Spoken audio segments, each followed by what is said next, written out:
ফজরের নামাজ বহুত গুরুত্বপূর্ণ।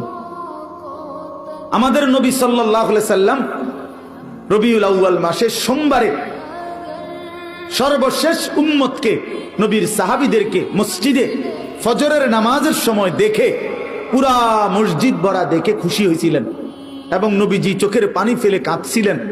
আর আয়েশা রাদিয়াল্লাহু তাআলা আনহাকে বলছিলেন, নবীজি ফজরের নামাজে সেদিন ইন্তেকালের দিন যেতে পারেন নাই, এত অসুস্থ ছিল।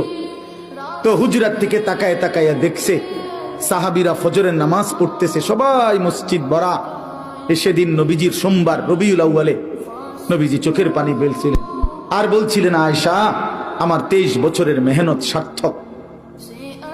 23টা বছর আমি চোখের পানি ফেলছি, রক্ত ঝরিয়েছি, তায়েফে পেটে পাথর বাঁধছি, বিনিময়ে আমি যেমনটা চেয়েছি আমার সাহাবীদেরকে তেমন দেখলাম।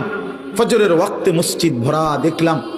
এরপরেই নবীজি আল্লাহর কাছে বলছে, আল্লাহ, আল্লাহুম্মা রফিকাল আলা, আপনি বন্ধুর কাছে আমি যেতে চাই। সেদিন জোহরের আগেই সোমবার দিন আল্লাহ রাসূল সাল্লাল্লাহু আলাইহি ওয়াসাল্লাম ইন্তেকাল করছে। এটাই বিশুদ্ধ ইতিহাস। এজন্য নবী সাল্লাল্লাহু আলাইহি সাল্লাম উম্মতকে শেষ কোন নামাজে দেখছেন? সবাই বলেন, সবাই বলেন।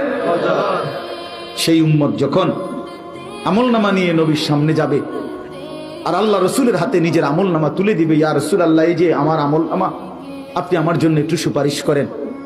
আল্লাহর কসম, নবীজি সাল্লাল্লাহু আলাইহি সাল্লাম তখন তাকিয়ে দেখবে আর দেখবে পৃষ্ঠার পর পৃষ্ঠা, বছরের পর বছর নামাজ নাই, ফজরের নামাজ 5 ওয়াক্ত নামাজ নাই, 40 বছর সুদ খাইছে, 30 বছর ধরে মিথ্যা বলছে, হায়াতের 60 বছর, অথচ অনবরত প্রতিনিয়ত বিড়ি সিগারেট খাইয়া গেছে।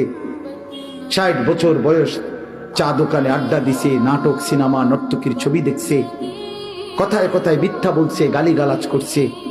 আল্লাহর কসম বন্ধু, কিতাবের মধ্যে আছে নবীজি চোখের পানি ফেলে দিবেন, বলবেন, উম্মত, এ কি আমল নামা নিয়ে আসলা? এটাই শ্রেষ্ঠ নবীর, শ্রেষ্ঠ উম্মতের আমল নামা? তুমি জানো উম্মত, আমি 23টা বছর উম্মত তোমাদের জন্য আমি দিবা নিশি কাঁদছি উম্মত। আম্মা জান আয়েশা রাদিয়াল্লাহু তাআলা আনহা বলছেন, এশার নামাজের পরে নবী দাঁড়াইছে ফজরের আজান পর্যন্ত উম্মতের জন্য এক দাঁড়ানোতে চোখের পানি ফেলে কাঁদছে। নবীজি বলবেন, ভাইয়া উম্মত, আমি 23টা বছর কেঁদেছি, সারা রাত কাঁদছি তোদের জন্য।